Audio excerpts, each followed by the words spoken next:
नमस्कार, मैं अनीता वर्मा। आज हम करेंगे क्लास 6 बाल राम कथा हिंदी पाठ 7 सोने का हिरण के शब्दार्थ और क्वेश्चन आंसर।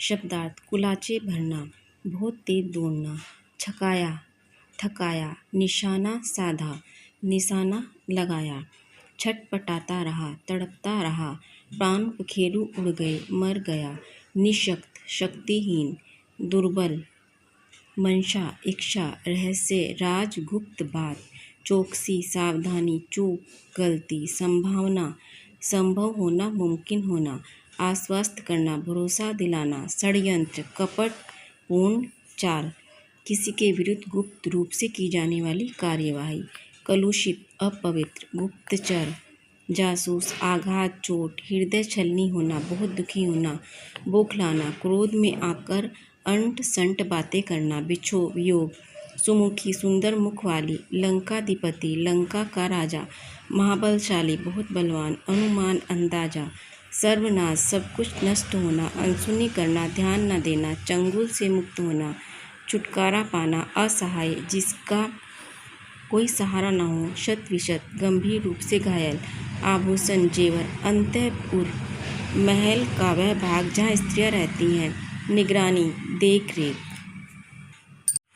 अब इससे क्वेश्चन आंसर करेंगे। प्रश्न नंबर 1, हिरण पकड़ते समय ऐसी कौन सी घटना घटी कि राम तत्काल कुटिया पर पहुंच जाना चाहते थे? उत्तर: मायावी मारीच सोने के हिरण का रूप धारण कर राम को पर्णकुटी से बहुत दूर ले गया। राम ने निशाना साधकर मारीच पर बाण मारा तो वह धरती पर गिरा और अपने असली रूप में आ गया। उसने अपनी आवाज़ बदली और राम की आवाज़ में हाँ सीते, हाँ लक्ष्मण कहते हुए चिल्लाया। मारीच की पुकार का रहस्य राम समझ गए। वे तेज चाल से चलते हुए तत्काल कुटिया पर पहुंच जाना चाहते थे। प्रश्न नंबर 2, मारीच की मायावी पुकार का लक्ष्मण और सीता पर क्या प्रभाव पड़ा? सीता का लक्ष्मण पर क्रोध करने का क्या कारण था? उत्तर: मारीच की मायावी पुकार का रहस्य समझ लक्ष्मण ने अपनी चौकसी बढ़ा दी। वह राक्षसों की अगली चाल की प्रतीक्षा कर रहे थे, परंतु सीता वह आवाज़ सुनकर विचलित हो गई। उन्होंने समझा कि राम किसी संकट में फंस गए हैं। उन्होंने लक्ष्मण से राम की सहायता करने के लिए जाने को कहा। राम की पुकार सुनकर भी लक्ष्मण शांत थे। सीता को लगा कि लक्ष्मण उनके हितैषी नहीं है, यह उनका भला नहीं चाहते। उन्हें इस सबके पीछे कोई षड्यंत्र दिखाई देने लगा। उन्हें लगा कि लक्ष्मण भरत के गुप्तचर हैं और वे चाहते हैं कि राम मारे जाएं ताकि राजपाट उन दोनों। मायावी हिरण की आवाज़ के रहस्य को जानते हुए भी लक्ष्मण राम की खोज में क्यों निकल पड़े? उत्तर: मायावी हिरण की आवाज़ सुनकर लक्ष्मण और चौकस हो गए।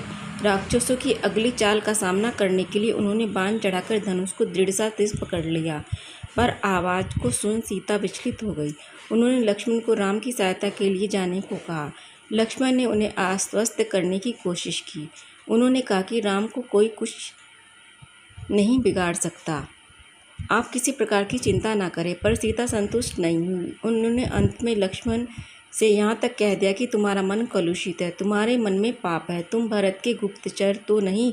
क्रोध में सीता की आंखों से आंसू बहने लगे। फिर बोली, मैं राम के बिना नहीं रह सकती, तुम उन्हें लेकर आओ। सीता की बातों से मजबूर होकर लक्ष्मण ने न चाहते हुए भी राम की खोज में निकल पड़े। रावण ने सीता का हरण कैसे किया, इसके लिए क्या योजना बनाई? रावण सीता हरण के लिए मारीच को अपने साथ लाया। मारीच ने सोने के हिरण का रूप धारण कर लिया और राम की कुटिया के आसपास घूमने लगा। सीता उसे देख मुग्ध हो गई और उसे पकड़ने के लिए उसने राम से अनुरोध किया। राम को कुटी से निकलते देख मायावी हिरण जोर जोर से दौड़ने लगा और वह उन्हें दूर तक ले गया। राम उसे जीवित नहीं पकड़ पाए। उन्होंने उस पर बाण छोड़ दिया, जिससे वह धरती पर गिर पड़ा। उसने अपनी असली रूप में आकर हा सीता, हा लक्ष्मण की ऐसी आवाज़ निकाली जैसे वह आवाज़ राम की हो, जिसे सुन सीता ने लक्ष्मण को राम की सहायता के लिए जाने पर मजबूर कर दिया। लक्ष्मण के वहाँ से जाते ही रावण सीता का हरण करने में सफल हो गया। प्रश्न नंबर 5, जटायु कौन था? उसने रावण पर हमला क्यों किया? उत्तर: जटायु एक शक्तिशाली गिद्ध था जो राम के पिता दशरथ का मित्र भी था। रावण जब सीता को हर कर वायु मार्ग से ले जा रहा था, तब उसने सीता का करुण विलाप सुना। जटायु ने ऊंची उड़ान भरी। उसने रावण के रथ पर हमला कर दिया। रावण के रथ को शत विशत कर डाला। इस हमले में रावण घायल हो गया। क्रोधित रावण ने तलवार से उसके पंख काट दिए। प्रश्न नंबर 6, सीता ने रावण से राम के पराक्रम के बारे में क्या कहा? सीता ने रावण को धिक्कारते हुए कहा कि राम उसे अपनी दृष्टि से जलाकर राख कर सकते हैं। देवता भी उनकी शक्ति मानते हैं। उनके तेज और पराक्रम के आगे कोई नहीं ठहर सकता। रावण का सारा वैभव सीता अपने लिए अर्थहीन बताती है। वह कहती है कि रावण ने पाप किया है, इसलिए राम के हाथों उसका अंत निश्चित है। रावण ने तरह तरह के प्रलोभन देकर सीता को प्रभावित करने तथा अपनी पटरानी बनाने का प्रयास किया, जिसे अस्वीकार करते हुए सीता ने राम के बल पुरुष का गुणगान करते हुए कहा कि राम के हाथों उसका अंत निश्चित है। यह सुनकर रावण चिंतित हो गया। उसने अपने 8 सबसे बलशाली राक्षसों को पंचवटी भेजा ताकि वे राम लक्ष्मण पर निगरानी रख सके और मौका मिलने पर राम लक्ष्मण का वध कर सके।